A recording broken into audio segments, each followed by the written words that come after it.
Le drame d'un silence brisé au cœur du RDPC. À mes frères et sœurs, asseyez-vous, prenez un souffle profond, parce que ce que nous allons vous raconter n'est pas une simple nouvelle à mettre sous le tapis. Le titre est déjà un choc, RDPC, un cadre du parti prend le risque de critiquer le président Biya. Mais mes amis, ce n'est pas juste un titre, c'est un tremblement de terre politique déguisé en murmure académique. Oui, vous avez bien entendu. Dans un parti où la parole libre est presque un luxe interdit, un cadre, une femme, une universitaire respectée a osé prendre la parole et dire tout ce que beaucoup pensent tout bas depuis des années. Et je vous le dis, au RDPC, ce n'est pas rien. Ici, la critique n'est pas un droit, c'est un sport extrême, avec risque de chute garantie. Ne partez pas, car ce reportage va vous plonger dans un monde où chaque phrase, chaque regard, chaque silence compte. Un monde de complots, de secrets bien gardés, et de messages codés que seuls les initiés savent déchiffrer. Ce que vous allez entendre n'est pas une simple opinion sur une élection ou un discours d'investiture. Non. C'est une révélation, un petit séisme qui pourrait bien redéfinir tout ce que vous pensiez savoir sur le parti au pouvoir et ses rouages internes. Avant de vous immerger dans ce drame, prenez un instant pour aimer cette vidéo, vous abonner et surtout activer la cloche de notification pour rester toujours à la une. Sur Kame News, nous ne vous livrons jamais l'actualité ennuyeuse et sans saveur. Ici, nous la servons bien épicée, pleine de rebondissements, de vérités qu'on n'ose pas dire, et surtout, sans filtre. Alors restez avec nous, mes amis. Parce que ce que vous allez entendre ne ressemble à rien de banal. C'est l'histoire d'une parole qui ose traverser les murs du silence, qui défie les habitudes, et qui montre qu'au sein même du RDPC, certaines voix commencent à se lever, doucement, mais fermement. Et avant de commencer vraiment, posez-vous cette question, quand un cadre du parti au pouvoir critique son président, est-ce un acte de courage ou un pas vers la tempête? Notez votre réponse, parce qu'au fil de ce reportage, vous allez comprendre que chaque mot prononcé peut déclencher des réactions, que personne n'attendait. Partie 1. Le geste, rare, risqué et révélateur. Mes chers amis, asseyez-vous bien, parce que ce que nous allons vous raconter n'est pas du quotidien. Dans un parti où l'on préfère la discipline au débat, où la parole libre est aussi rare qu'un billet de 10 000 francs non plié, un cadre du RDPC a osé parler. Oui, vous avez bien entendu, oser parler. Et pas pour dire « oui chef, tout va bien » ou « bravo président, nous vous suivons aveuglément ». Non. Cette fois-ci, c'est prof Viviane Ondou-Abiwol, universitaire, cadre du parti, qui prend le micro et dit tout ce que beaucoup pensent tout bas. Mes frères et sœurs, imaginez la scène, plateau télé, lumière, caméra braquée, micro tendu, et voilà que la prof se met à parler avec un calme presque académique, mais avec un tranchant que même le plus affûté des sabres ne pourrait égaler. Elle dit : « J'attendais que le président de la République nous dise, je vous ai mené quelque part pendant 40 ans, et vous m'avez fait comprendre que ce chemin-là ne vous convenait plus. Oh là là! Rien que ça. Dans un parti où dire, le chemin pourrait être corrigé, peut coûter une carrière, là, elle balance ça devant tout le monde. C'est comme si, au marché de Mokolo, quelqu'un venait te dire, monsieur, ton étal de poisson, ça sent le poisson pourri depuis 2 semaines. Tout le monde retient son souffle, est-ce courage ou folie douce? Et c'est là que la satire devient savoureuse, parce qu'au RDPC, la parole critique est un plat qu'on sert froid, derrière des portes fermées, avec un café pour accompagner. Mais ici, devant le public, la prof ose pointer les erreurs, les reculs et même le malaise dans le pays. Elle ne parle pas en généralité, elle parle de faits, de chiffres, et surtout, elle parle au nom de la conscience collective. Elle ajoute. Lorsqu'on lit ce vote, le président de la République a obtenu 54%. Il y a eu un fort taux d'abstention. Que nous disent ces abstentions? Cela veut peut-être dire que la voie que vous nous avez tracée peut être modifiée. Vous voyez le sel de cette déclaration? Elle ne crie pas, elle n'accuse pas, elle plante juste un petit drapeau rouge dans la cour de la maison RDPC, pour dire, regardez ici, il y a un problème. Et mes amis, ce geste est révélateur. Parce qu'il montre que même dans le sérail, il y a des esprits libres, des voix critiques, des cerveaux qui ne veulent pas être anesthésiés par la routine du pouvoir. Et ce qui est encore plus fascinant, c'est que ce geste en dit long sur l'état du parti. Le RDPC aime les sourires polis et les applaudissements synchronisés. Mais cette parole inattendue, cette petite bombe calme, démontre que derrière les murs climatisés du parti, certaines têtes bouillonnent. Elles se demandent si la trajectoire de ces 40 dernières années est vraiment la meilleure, si le peuple est entendu, si le chemin ne mériterait pas un détour. Ah. Et mes chers téléspectateurs, imaginez le malaise du protocole, des communicants, et même des autres cadres présents, ils n'avaient jamais vu une critique interne formulée avec autant de respect, et autant de vérité. C'est le genre de geste qui fait sourire les citoyens lambda, enfin, quelqu'un qui dit tout ce que nous pensions tout bas dans les marchés, les transports, et même dans nos salons. Et ici, le drame camerounais devient comédie politique. Parce qu'on est dans un parti où le silence est souvent récompensé, et la franchise punie. Mais voilà qu'une voix s'élève quand même. Elle ne demande pas de révolution, juste un petit ajustement. Et cette audace, mes amis, montre que le RDPC est peut-être solide en façade, mais qu'il y a des fissures que seule la vérité peut révéler. En somme, ce geste est risqué, mais révélateur. Risqué, parce que dans la logique du parti, dire ce qu'on pense peut te coûter cher. Révélateur, parce qu'il montre que même au cœur du pouvoir, certains cadres n'ont pas oublié qu'un dirigeant doit écouter son peuple. Et c'est exactement ce que fait Viviane Ondoa-Biwol, elle nous rappelle que la vérité, même dite doucement, peut secouer une maison qui semble immobile depuis 40 ans. Mes chers abonnés, voici donc le message de cette partie, le courage politique existe encore, même là où on l'attend le moins. Et ce courage, mes frères et sœurs, pourrait bien être le début d'une série de secousses qui réveillera le paysage politique camerounais. Partie 2, le fond de la critique, chiffres, abstention et légitimité populaire. À mes chers Camerounais, si vous pensiez que les chiffres sont froids et neutres, détrompez-vous. Ici, même les pourcentages ont leur humeur, leur voix et parfois, leur sarcasme. Prof Ondoa-Biwol l'a dit sans détour, le président Biya a obtenu 54% des suffrages, avec un fort taux d'abstention. Et elle n'a pas dit « bravo », elle n'a pas dit « félicitations », non, elle a dit « regardez bien ce que cela veut dire ». Parce qu'il faut le comprendre, 54%, ce n'est pas une victoire triomphale qui envoie des feux d'artifice dans les rues de Yaoundé et Douala. Non, c'est un chiffre qui parle doucement, mais qui crie si on sait l'écouter. Il dit, la moitié des Camerounais a choisi de ne pas suivre, et beaucoup d'autres ont exprimé un doute. Et dans un pays où l'image compte plus que le contenu, entendre ça venant de l'intérieur du parti, c'est comme voir le chef danser le makossa avec des chaussures trouées, gênant, mais réel. Et ce n'est pas tout, le taux d'abstention est la véritable bombe. Dans le langage des politologues et des statisticiens, un fort taux d'abstention, c'est un murmure du peuple, mais en langage clair, on ne te suit pas sur ce chemin, même si on respecte la personne. Le citoyen dit, chef, on t'aime bien, mais nous, on n'est pas sûr de ton itinéraire. Et là, mes frères, la satire commence, au RDPC, beaucoup lisent les résultats comme un simple rapport annuel. Oh, 54%, ça va, on a la majorité. Mais la vérité, mes amis, c'est que ces chiffres sont un miroir qui ne ment pas. Ils reflètent les inquiétudes, les frustrations et le ras-le-bol du peuple. Et voilà que Viviane Ondoa-Biwol, avec son calme académique, prend le miroir et le pose devant le président, regarde ce que tu as fait, et ce que le peuple pense vraiment. Et qu'est-ce que cela signifie, au juste? Cela signifie que la légitimité du pouvoir ne se mesure pas uniquement à la main levée dans l'urne. Elle se mesure à la confiance réelle que le peuple met dans ses dirigeants. Et quand plus de 40% s'abstiennent, quand on sait que certains votants ont juste coché par habitude, la confiance est partielle. C'est comme donner un billet d'avion à quelqu'un en lui disant, tu peux voyager, mais tu ne choisis pas ta place et le pilote ne te montre pas la route. La prof Ondoa-Biwol souligne aussi une autre vérité que beaucoup préfèrent ignorer, le changement ne se limite pas au visage ou au nom. Le peuple ne dit pas seulement, on veut quelqu'un de nouveau. Il dit, on veut une nouvelle route, un itinéraire qui nous mène quelque part, pas juste des décorations sur le même chemin de toujours. C'est ici que la critique prend toute sa force. Ce n'est pas une attaque personnelle, c'est un diagnostic. Et un bon médecin politique ne devrait pas s'indigner, il devrait ajuster la prescription. Mais au RDPC, ce n'est jamais simple. Les cadres loyaux lisent ces chiffres, hochant la tête, mais pensent, chut. On ne discute pas devant les caméras. Eh bien, voilà que Viviane Ondoa-Biwol brave ce tabou. Elle dit, avec la douceur d'un professeur et le tranchant d'un critique, les chiffres parlent, monsieur le président. Écoutez-les. Et pour le peuple, c'est un signal important, cela prouve que même dans le sérail, certaines voix entendent ce que vous dites silencieusement dans vos salons, vos marchés, et vos bus bondés.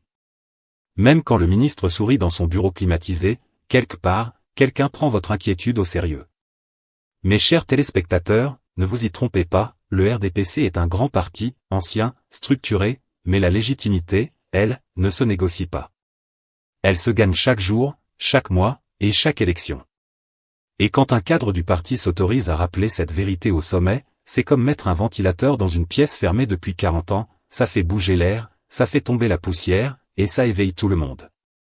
Alors la question que cette partie soulève pour vous, public de Kame News, est simple mais cruciale. Si le président et son parti écoutent ces signaux, qu'est-ce qui peut vraiment changer?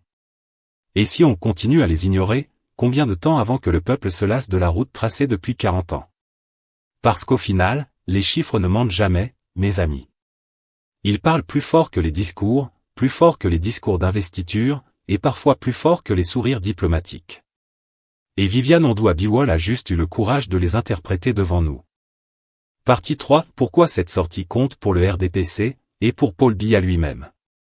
À mes frères et sœurs, si vous suivez la politique camerounaise depuis un moment, vous savez qu'au RDPC, parler sans autorisation, c'est comme essayer de siffler dans un vent de tempête, ta voix s'envole, mais on ne sait jamais où elle va atterrir. Oui, au RDPC, il y a la ligne du parti et cette ligne-là, mon frère, elle n'est pas droite, elle est tracée par la main du chef lui-même, et gare à celui qui veut y ajouter un accent. Mais voilà que la professeure Viviane Ondoa-Biwol, cadre du parti, universitaire respectée, vient briser ce mur du silence. Elle n'a pas crié, elle n'a pas insulté, elle a juste parlé. Et c'est là tout le scandale, dans un environnement politique où la parole sincère devient suspecte, la vérité devient une arme de destruction interne. Parce que, soyons francs, dans le RDPC, les « libres penseurs » sont une espèce en voie d'extinction. On en a connu quelques-uns, Nyanding Mesanga, par exemple, celui qui parlait fort jusqu'à ce qu'on lui dise de se reposer un peu. Et bien voilà que Viviane Ondoa-Biwol arrive, avec ce courage académique qui fait peur aux esprits formatés, et balance tranquillement. Monsieur le Président, de 2018 à 2025, il y a eu régression. Peut-être qu'il faut changer de voie. Rien que ça. En apparence, c'est une remarque constructive. Mais au Cameroun, dire ça, c'est comme si tu étais à un mariage et tu dis devant tout le monde, la mariée n'est pas aussi belle qu'on le dit. On ne t'insulte pas sur place, non. On sourit, on t'applaudit même, mais dès que tu tournes le dos, ton nom disparaît mystérieusement des listes de nomination. Et pourtant, il faut saluer le courage de la dame. Parce qu'au RDPC, la politique fonctionne un peu comme un ancien village. Il y a le chef suprême, les notables qui répètent, les griots qui chantent, et le peuple qui applaudit. Alors, quand une voix décide de parler sans tambour ni trompette, mais avec sincérité, ça devient une révolution. Vous voyez, mes chers abonnés de Kame News, dans un parti politique normal, ce genre de critique interne devrait être banal. Ça devrait même être encouragé, cela permet d'améliorer la gouvernance, d'ajuster les politiques, de comprendre le peuple. Mais chez nous, la critique interne est perçue comme un péché politique. On préfère les applaudissements même quand le spectacle est vide. Et c'est pour ça que cette sortie de Viviane Ondoa-Biwol fait autant de bruit. Ce n'est pas la première à parler, mais c'est la première à parler à ce moment précis, juste après une élection où le président a été reconduit avec 54% des voix et un fort taux d'abstention. En d'autres termes, elle ne critique pas dans le vide. Elle s'appuie sur des faits, sur un malaise réel dans le pays, sur un essoufflement visible. Et ce message, si le RDPC veut survivre à lui-même, il ferait bien de l'écouter. Parce que le vrai danger pour un parti au pouvoir depuis 4 décennies, ce n'est pas l'opposition, non. L'opposition, au Cameroun, on la gère. Le vrai danger, c'est quand le feu commence à couver à l'intérieur même de la maison. Et là, mes frères, il ne faut pas beaucoup d'étincelles pour que tout prenne feu. D'ailleurs, regardez bien, depuis quelques années, on observe un phénomène curieux. De plus en plus de militants du parti, surtout les jeunes cadres, se mettent à réfléchir, à questionner, à dire « mais chef, et si on faisait autrement ?» Le problème, c'est que la structure du parti est tellement pyramidale qu'on ne sait pas où finit la parole et où commence le silence. Tout le monde parle bas, mais personne ne veut être entendu haut. C'est un peu comme un grand orchestre où le chef joue toujours le même morceau depuis 1982, et tout le monde doit suivre la partition sans broncher. Mais là, voilà qu'une violoniste ose dire « Chef, la mélodie est fatiguée. » Et le public applaudit. Alors le chef du parti regarde, et se dit « Tiens, même mes propres musiciens commencent à trouver la musique longue. » Et c'est là que le message devient sérieux. Parce que si même à l'intérieur du RDPC, certains cadres commencent à dire tout haut ce que le peuple pense tout bas, cela veut dire que le mur du silence se fissure. Et quand un mur commence à fissurer, ce n'est pas la peinture qui le sauve, c'est la reconstruction. Le plus grand défi pour Paul Biya aujourd'hui, ce n'est donc pas la critique externe, c'est la gestion de la franchise interne. Va-t-il considérer cette parole comme une alerte utile, ou comme une rébellion? Va-t-il encourager le débat, ou rappeler à l'ordre? C'est là que se joue la maturité politique du renouveau. Parce que, mes frères, on ne peut pas prêcher la démocratie au peuple si, dans le parti au pouvoir, on ne tolère pas le simple mot « changement ». Et c'est justement là que réside la beauté ironique de cette situation, le RDPC, parti du renouveau démocratique, se retrouve parfois à avoir peur du renouveau lui-même. C'est un peu comme un homme qui a acheté un ventilateur, mais qui refuse de le brancher parce qu'il craint le vent. Alors, si Paul Biya veut réellement laisser un héritage politique durable, il doit comprendre que les voix comme celle de Viviane Ondoa-Biwol ne sont pas des menaces, mais des opportunités.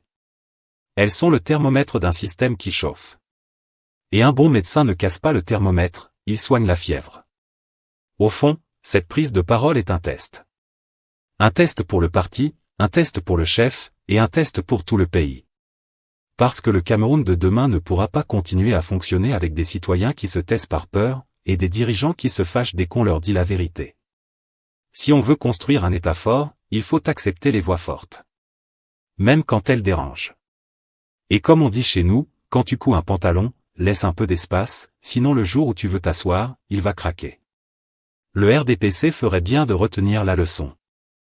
Partie 4. Ce que cela signifie pour les citoyens et pour l'avenir politique du Cameroun. À Cameroun mon pays. Quand une militante du RDPC prend la parole pour dire ce que beaucoup murmurent dans les taxis, on dirait que le ciel politique tremble un peu. Oui, mes chers téléspectateurs de Caménews, la professeure Viviane Ondoa-Biwol n'a pas seulement parlé pour elle, elle a posé la question qui brûle toutes les lèvres. Jusqu'à quand allons-nous faire comme si tout va bien pendant que tout va mal? Parce qu'il faut dire la vérité, dans ce pays, parler de changement au sein du RDPC, c'est comme prononcer le mot foudre au village un jour d'orage, tout le monde t'entend, mais personne ne veut lever la tête. Pourtant, la prof a osé lever la tête. Elle a dit que le peuple veut autre chose, que les 54% de vote et le fort taux d'abstention, ce n'est pas un diplôme d'honneur, c'est un message codé du peuple. Papa, on t'aime, mais on est fatigué de marcher sans savoir où on va. Et là, mes frères, la satire commence d'elle-même. Parce que dans ce pays, chaque fois que quelqu'un parle de changement, on l'accuse d'avoir bu le jus de l'opposition. On oublie que le vrai patriotisme, ce n'est pas de se taire, c'est d'avoir le courage de dire à son père que la casse prend feu pendant qu'il dort. Mais bon, ici, on préfère applaudir pendant que le feu avance, histoire de ne pas déranger le vieux père. Regardons bien, quand Viviane Ondoa-Biwol dit qu'il faut peut-être changer d'itinéraire, c'est une métaphore, hein. Elle n'a pas dit changer de chauffeur, non. Elle a juste dit que la route qu'on prend depuis 40 ans est pleine de nids de poules politiques. Mais comme on est habitué à rouler dans les mêmes ornières, on trouve même que les secousses sont normales. Certains disent même, c'est comme ça depuis Ahidjo. Eh bien, c'est justement ça le problème. Et pendant que les élites du parti jouent à « tout va bien madame la marquise », le citoyen lambda, lui, compte ses difficultés. L'électricité joue à cache-cache, les jeunes cherchent du travail comme on cherche la pluie en saison sèche, et le panier de la ménagère ressemble désormais à une blague de mauvais goût. Alors, quand une voix interne ose dire « on peut faire autrement », normalement, tout le monde devrait dire « enfin quelqu'un a parlé ». Mais non.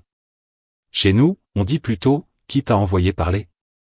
C'est là que le drame camerounais devient comédie. Parce qu'on est dans un pays où la vérité est un luxe et le silence, une stratégie de survie.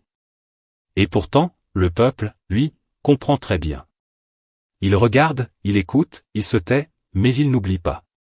Il sait que les mêmes causes produisent les mêmes effets, les promesses électorales, on les sert comme du riz de fête, toujours bien parfumé, mais rares sont celles qui rassasient.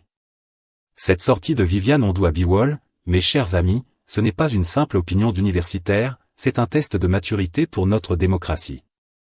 Parce qu'un régime solide n'a pas peur de la critique, il en a besoin pour se corriger. Et si le RDPC veut rester le grand parti du renouveau, il doit d'abord se renouveler de l'intérieur. Or, renouveler de l'intérieur, c'est accepter que les cadres puissent parler sans craindre de finir suspendus pour indiscipline de parole. Le peuple, lui, attend juste des actes. Il se demande, si même ceux qui sont à l'intérieur commencent à parler, est-ce que ça veut dire que le changement approche, ou bien c'est encore une illusion pour calmer le jeu? On se connaît, hein? Chez nous, on adore transformer les éclairs en lampes torchées, on fait semblant de voir la lumière alors qu'elle ne dure qu'une seconde. Mais, pour être honnête, cette fois-ci, il y a quelque chose de différent. Parce que ce n'est pas un opposant classique qui critique. C'est une fille du sérail, diplômée, respectée, qui dit calmement, on a reculé. Et quand dans un parti on commence à admettre qu'on a reculé, c'est peut-être le premier pas vers une avancée. Alors, Camerounaises, Camerounais, posons-nous la vraie question, est-ce que nous voulons continuer à tourner en rond pendant que les autres avancent, ou bien on prend enfin la route du vrai changement? Pas le changement slogan qu'on nous sert à chaque élection, non. Le vrai changement, celui qui commence dans la tête, dans le parti, dans la gestion, dans la manière de répondre au peuple. Parce qu'à force de dire que tout va bien, on finit par ne plus entendre les plaintes. Et quand un pays devient sourd à sa propre population, il marche vers le mur en dansant. Et vous savez ce que dit le proverbe, celui qui danse trop près du précipice finit toujours par glisser, même s'il porte des chaussures du parti. Conclusion, fermeture marquante et appel à l'engagement. En somme, un cadre du RDPC qui parle vrai, ce n'est pas un bruit de fond, c'est une alerte. Est-ce que ce geste signale la naissance d'un débat sincère à l'intérieur du pouvoir, ou juste une rafale passagère qui sera vite recouverte? L'histoire le dira. En attendant, vous spectateurs et citoyennes, vous avez le pouvoir du regard, commentez, partagez, débattez. Dites-nous, pensez-vous que la critique interne conduira à des changements concrets, ou finira-t-elle oubliée? Laissez votre avis en commentaire. Si ce reportage vous a fait réfléchir, abonnez-vous à Kamenews, likez la vidéo et activez la cloche, nous irons écouter, vérifier, et revenir vous partager la suite avec sérieux, éthique et cette pointe de satire camerounaise qui vous dérange quand il faut et vous amuse quand il faut. Pour rappel des faits cités, la prise de parole de Viviane Ondou-Abiwol a été diffusée sur Club d'Élite le 9 novembre, et le discours d'investiture a eu lieu le 6 novembre, réaction analysée par plusieurs médias nationaux et internationaux.